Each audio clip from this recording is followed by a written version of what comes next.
Good evening, ladies and gentlemen, and thank you for joining me tonight as we focus our attention together on the eye of the storm that has already arrived. Good evening, I'm Ansary, and this is another edition of Outside the Box, edition number 662, coming to you live August 1st, 2010. A lot of stuff that we're going to be covering this evening. Tonight's show is going to be a little bit different than some of the shows that you have seen in the past. Normally, I have a lot of news, and I've got a script together, and I've got an order to which I will deliver the news. Tonight, we're going to shuffle the deck, literally, and bring you a number of reports at random, because they all have equal importance. Some of the latest developments with the Pentagon, officials at the Pentagon looking at child porn. And of course, we have the developments with China. We've been talking about that the last couple of weeks. The military buildup in the Yellow Sea and some other things going on in the South China Sea. Of course, we have other things going on with oil spills. And although tonight's show is going to be random, and yes, we'll take phone calls. 503-288-4442. We'd love to hear from you, even if you have some sort of outside-the-box, non-related topic that somewhat relates to the theme of the show. Feel free to bring that up as well. Although we have a random format tonight, and also some of the things that I'm going to talk about, some of the rants I've got, they're random as well. I'm going to let fate decide where I go from here on out for the next hour. We do need to make sure that, Bill, let's get the first track ready. We do need to make sure that we cover the fact that there's been another oil spill, and it is in Michigan. And right now the information is coming out that about 1 million gallons of oil have spilt over in that region. And I've got some other reports now about troops being sent down there. It's not a good situation. The water supply looks like it's going to be polluted. I'm getting more emails and contacts from people, say on Facebook, that are concerned that they're going to have to evacuate potentially the Gulf in the near future. This is what is on many people's minds. But I urge you to live without fear and to never allow yourself to panic. Be calm as we look at this information and be a little bit removed from it emotionally, because a lot of this stuff is coming.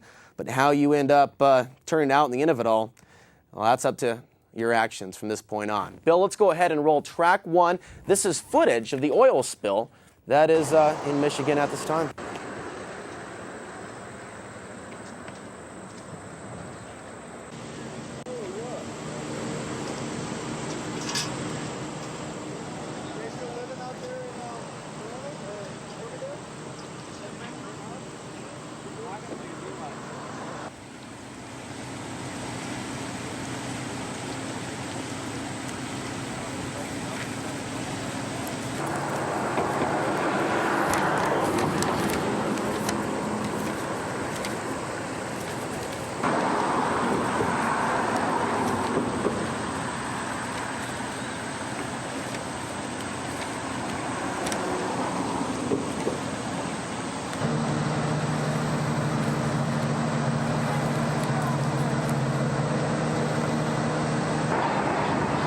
So this is what we're looking at. Not to mention, there was an oil spill in China recently. And that is one of the largest that China has had for some time. Coincidence or conspiracy? Well, you be the judge of that. Looking at the oil spill, hit pause. We have a number of angles that we need to look at, number of points that we need to remember about the oil spill. Goldman Sachs sold 44% of their shares before the event. The BP head, the guy that's now stepping down conveniently, sold a third of his shares, Mr. Hayward, before the oil spill by about 2 weeks. And then Halliburton buys Boots & Coots, which is a company that specializes in what? Can you think of a few things? Oil spill cleanup. We reported last week that the Halliburton stock just went up 83%. So let's cover some information here about this oil spill in Michigan. This comes to us from the Examiner.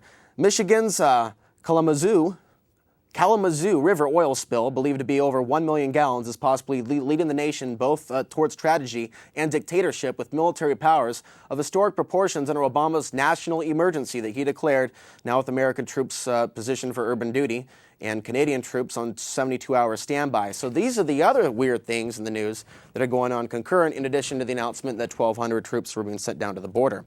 This latest spill is possibly a military leap, not for mankind, but the new world order that it serves. So this is an editorial looking at some of the concerns that are being raised right now. What is the delayed response? Michigan Governor Jennifer Granholm is sharply criticized for her efforts to contain the spill. And she's warning of a tragedy of historic proportions if the oil reaches Lake Michigan, only some 80 miles downstream, according to the AP. The oil is almost halfway there.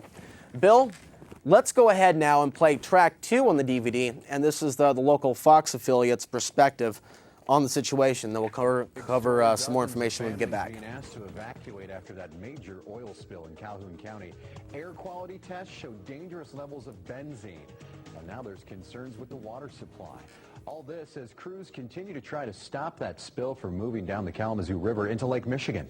Several new developments this evening. Here's what we know at this point. The spill was reported on Monday. 4 days later, oil has been seen along the Kalamazoo River through Battle Creek, Augusta, and Galesburg. Right now, the EPA says it's just east of Morrow Lake in Kalamazoo County. And as we said, air quality concerns are now prompting officials to recommend new evacuations. Team coverage tonight. We start with Fox 17's Janice Allen, who has the very latest from the EPA. What are they telling you, Janice? Well, Christian, word tonight that as many as 50 houses, dozens of families needing to be evacuated because it's not safe to stay in their homes, and right now it's not clear when they'll get to go back. It's horrible. There is so much oil up on the shore.